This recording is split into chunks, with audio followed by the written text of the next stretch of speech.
யாரோ பேர பிள்ளையோ பிள்ளைகள் இருக்காது. பேர பிள்ளை ஏதோ படம் எடுத்தாரு, 3 கோடி கடன் வாங்கியிருக்காரு.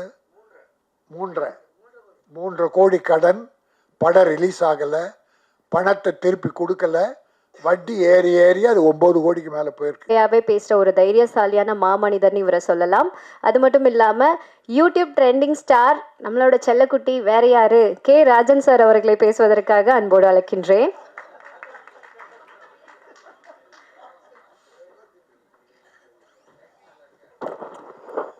இந்த வெள்ளைக்கட்டி கொஞ்ச நாளாவே இந்த செல்லக்குட்டின்னு கூப்பிட்டுக்கிட்டு இருக்கு. அதாவது இன்னைக்கு மாடர்ன் ட்ரெஸ்ஸில் தமிழ்லேயே அதிகமாக பேசிச்சு. போன வாரம் தமிழ் பெண்ணா புடவையில் ஆங்கிலம் 50%, தமிழ் 50% அப்படி கலந்து பேசிச்சு.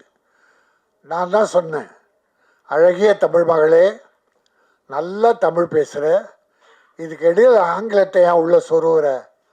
தமிழ் பேசு, தேவையான 1-2 ஆங்கிலம் பேசலாம், தப்பில்லை.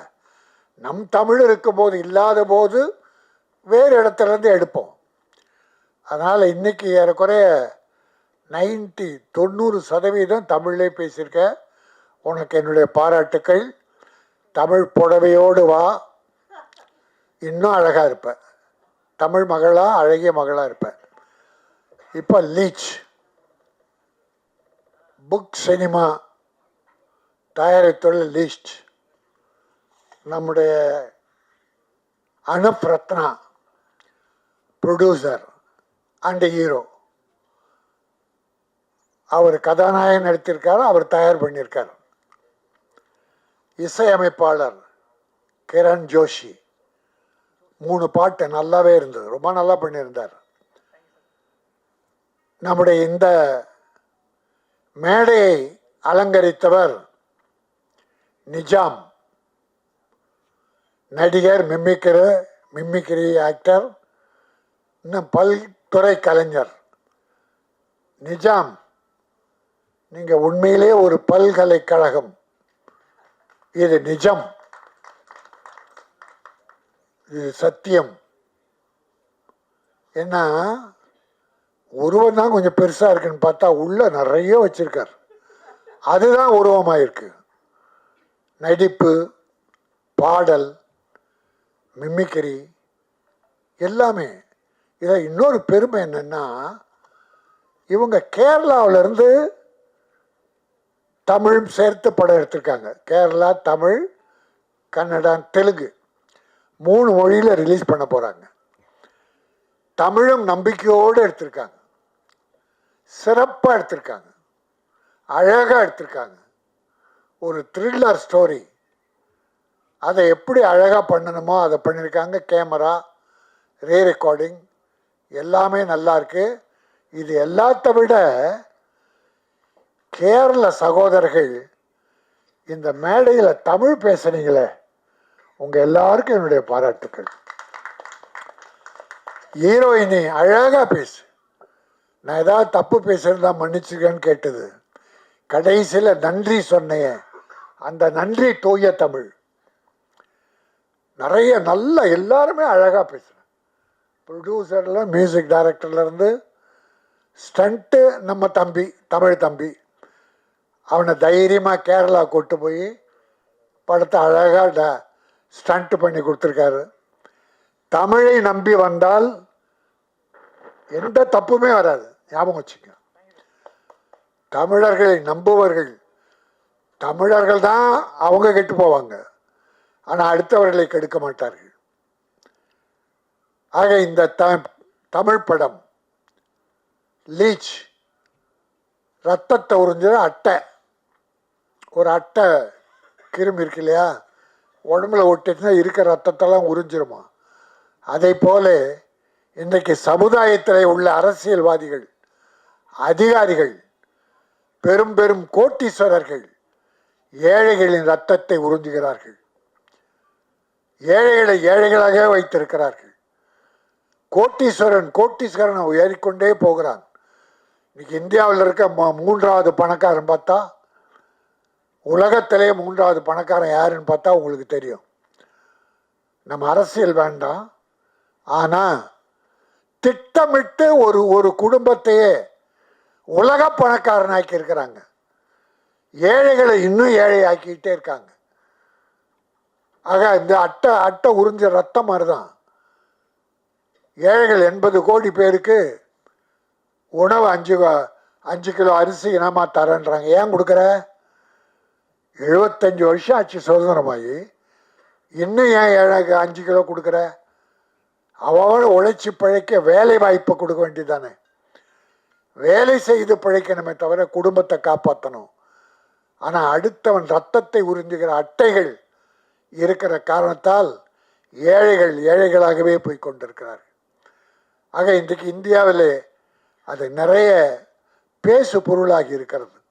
எல்லாருமே உணர்ந்திருக்கிறார்கள்.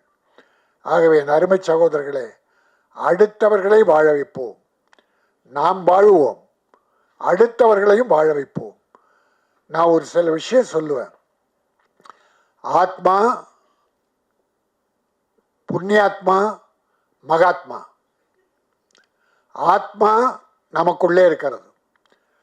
நாம் நல்லா இருக்கணும், நம் குடும்பம் நல்லா இருக்கணும் என்று உழைத்து பிழைத்து குடும்பத்தை காப்பாற்றுற ஆத்மாவுக்கு சொந்தக்காரன். இன்னொரு கேட்டகரி, நாம் நல்லா இருக்கணும், நல்லா இருந்து அடுத்தவங்களே வாழ வைக்கணும், மற்றவங்கள வாழணும். நாம் சம்பாதித்ததில் நம் குடும்பத்துக்கு வைத்து கொண்டு மற்றவர்களும் உதவி செய்யணும். அவன் புண்ணியாத்மா. ஆத்மா புண்ணியாத்மா. இன்னொரு கேட்டகரி தான் அற்புதம். நான் வாழணும்னு அவசியம் இல்லை, என் குடும்பத்தை பற்றி எனக்கு கவலை இல்லை, ஆனால் பிறர் வாழ வேண்டும் அப்படி நினைக்கிற தெய்வங்கள் மகாத்மா. மகாத்மா காந்தி இந்தியாவுக்காக வாழ்ந்தார், அவர் உலக மகானார்.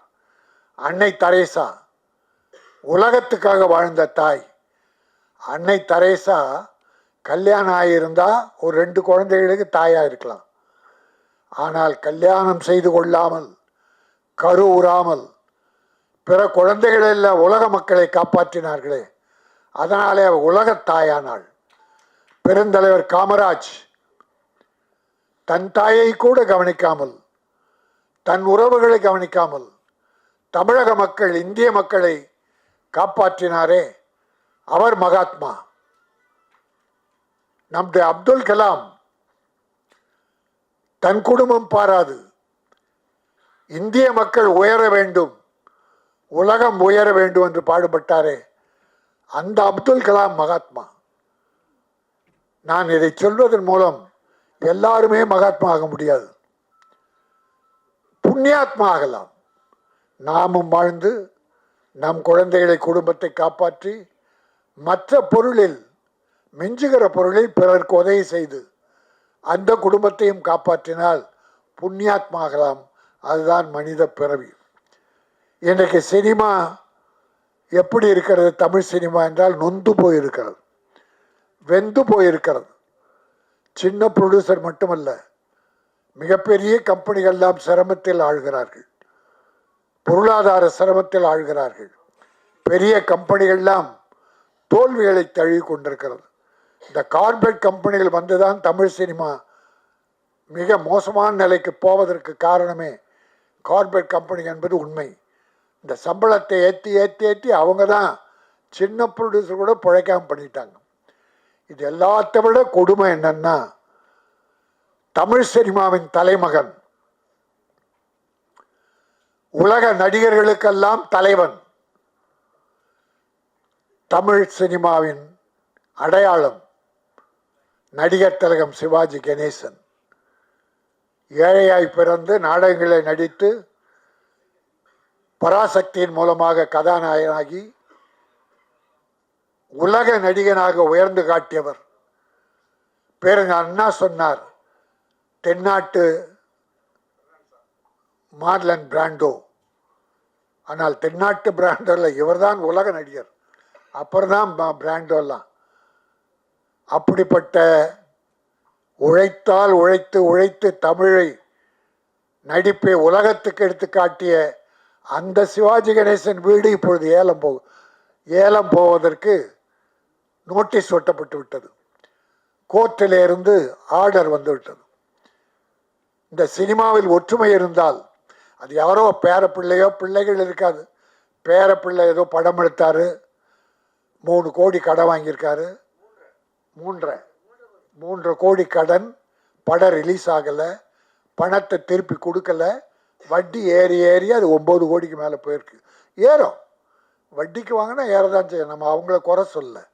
ஆனால் அது சிவாஜி கணேசன் யார் பேரம் பண்ணானோ யார் பண்ணாங்களோ, நடிகர் திலகம் சிவாஜி கணேசன் கலைஞரால் சிவாஜியா, சிவாஜியால் கலைஞரா, முத்தமிழறிஞரா என்ற கேள்விகள் எழுதுவதெல்லாம் சிவாஜியால் கலைஞர், கலைஞரால் சிவாஜி. முத்தமிழறிஞர் எழுதிய வசனத்தை பேசி சிவாஜி புகழ் பெற்றார். புகழ் அந்த வசனங்களை சிவாஜி நடித்ததாலே, பேசியதாலே முத்தமிழறிஞர் கலைஞர் பெயர் பெற்றார் என்று ஒரு போட்டி. உயிர் நண்பர்கள். அவருடைய வீடு இன்றைக்கு ஏலம் என்கிற போது யாரால் எதனால் என்பதை பார்ப்பதை விட தமிழ் நடிகர்கள், ஹீரோக்கள் மனசு வச்சா 10 பேர் ஒன்னா சேர்ந்து கொஞ்சம் பணம் போட்டு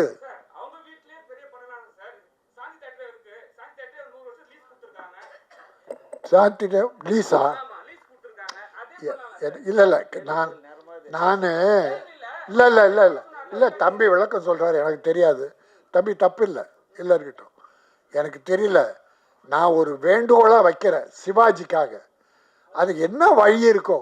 நான் என்ன சொல்கிறேன், மாண்புமிகு தமிழக முதல்வர், அவங்க அப்பா கலைஞர் தான் பீச்சில் அவருக்கு சிலை வைத்தார். பிறகு அதை நினைவு மண்டபம் அங்கே கொண்டு போய் கட்டினாங்க. அந்த குடும்பத்தில் பற்றுள்ள ஆட்சி நடக்குது. வழிமுறை சட்டம் சரியாக இருந்தா, முறை சரியாக இருந்தா, நம்முடைய நடிகர்களும் சிவாஜிக்காக இதில் யார் என்ன தப்பு பண்ணான்னு ஃபைனான்சரை கூப்பிட்டு பேசுனா அவர் கூட நிறைய மனசாட்சியோடு ஒத்துக்குவார். குறைச்சி ஒரு 10 பேர் சேர்ந்து முடிஞ்சா பண்ணலாம், இல்லை அவங்க சொத்து இருந்தா அதை விற்று கூட பண்ணலாம். எனக்கு தெரியல. வேண்டுகோள், ஒரு தமிழ் நடிகனுடைய குடும்பம் இன்றைக்கு ஏலம் விடப்பட்டு விட்டது. அது எனக்கு வருத்தமாக இருந்தது. அதை வேண்டுகோளாக வைத்தேன். நான் யாரையும் குறை சொல்ல, முடிந்தால் யாரால் முடியுமோ அவர்களாம் உதவி பண்ணுங்க. அந்த குடும்பத்து பிரச்சனை எனக்கு தெரியாது. நான் படித்த செய்தி மனவேதனையாக இருந்தது.